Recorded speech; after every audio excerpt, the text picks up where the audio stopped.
Iyan po, naaresto na si Pastor Kibuloy, ay naaresto na raw. Hindi natin malaman kung ito ba ay sumuko o talagang nakita yung kanyang pinagtataguan. Iyan, makatapos ang 2 linggo ay nahuli na si Pastor Kibuloy at ito naman ay parin sa kanya. Tayo sinasabi niya siya raw ay inosente, sinasabi na kanya bugatong sa Toryo na siya ay inosente. Ay ngayon na ang panahon para niya patunayan na siya ay inosente ba talaga siya. Panahon na para patunayan yan sa paglilitis ng kanyang mga kaso dyan sa Regional Trial Court. I think Regional Trial Court sa Pasay. I think, yan. So yan, binabalita nga po dito na breaking news. Pastor Kibuloy nariso na. Yan yan, maganda. Gugulong na ang hustisya. Yan ang tunay na hustisya. Gaya na sinasabi ni General Torre, ang hustisya ay hindi pinaglalaban sa kalsada. Ito ay inilalaban sa korte. I do hope that this will be the start of the healing. At hindi na magkaaway ho. Hindi niyo ko kaaway.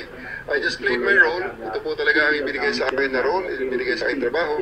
Kung kaya't ginawa lang ho natin ito in accordance to how we perceive on how we do it our way. Hello, sir. Ayan po si General. Sir, salamat, sir. Yes, sir. Start na ito ng siguro panibagong partnership natin para ma-develop or mapakalagaan ng Davao. Yeah, of course. Let the very start naman. Let the very start. Pero before sir, may surrender feelers from them? Wala?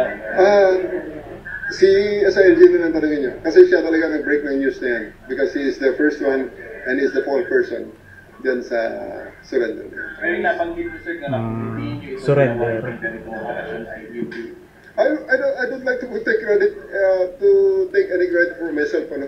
This is a concerted effort of everyone from walang alisan ng kasi pinahuli. Wala pare hanggang hulo na trabaho ito. Nakita niyo naman iba-ibang mga region sa mga nandito. Mensahe po RD sa mga pulis na magdamag na nagbabantay sa ating LGC. Ako nagpapasalamat sa ating mga kapulisan, sa ating mga kabaro, na lahat ay nagpakahirap para sa misyong ito.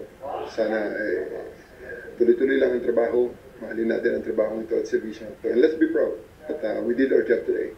Mabul ko lang po RD, sinakay po Talay, basahin naman natin ang pahayag ni Luke Espiritus na naiulat sa pag-aresto nitong si Apollo Kibuloy. Basahin natin itong pahayag ni Luke Espiritu na tumakbong senador at natalo noong 2022 election. Ito na kanya sinasabi, nararapat na mabulok sa maximum prison si Apollo Kibuloy. Walang lugar sa isang sibilisadong lipunan ng sistematikong pananamantala sa mga kababaihan. Pagpapayaman gamit ang pambubudol sa pananampalataya ng mga tao, pambubuska at pwersahang pagpapalimos sa mga manggagawat kasapi ng kanyang kulto at human trafficking. Ating higit sa gobyernong Marcos na huwag bigyan ng VIP treatment si Kibuloy gaya ng VIP treatment binigay kay Alice Go. Huwag din gamiting lunsaran ang pag-aresto kay Kibuloy para magpapugi para sa pansariling politikal na interes. Tandaan na kinakailangan ng libu-libong pwersa ng kapulisan ang pag-aresto kay Kibuloy sa kabila ng bilyon-bilyong confidential and intelligence fund ng gobyerno. Hindi gaya ng Indonesia at Timor-Leste na napakabilis maaresto, sina Goo at Arnolfo Teves. Walang kredibilidad ang sino mang magsasabi na dahil sa kanila ay natugi si Kibuloy, kaya dapat silang purihin. Panghuli, dapat nang siyasatin ang lahat ng yaman ni Kibuloy at ang posibleng kaugnayan nito sa yaman ng pamilyang Duterte at ang mga mayor na kasapakat ng nagdaang rehimen.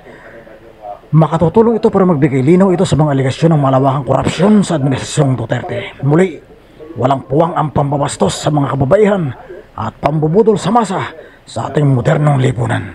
Hindi matatapos ang lahat ng ito sa pag-aresto kay Kibuloy.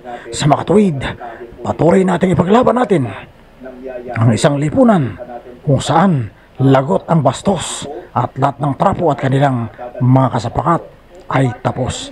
Yan po ang pahayag ni Atty. Luke Espiritu tungkol sa pagkakaaresto kay Pastor Apollo Kibuloy.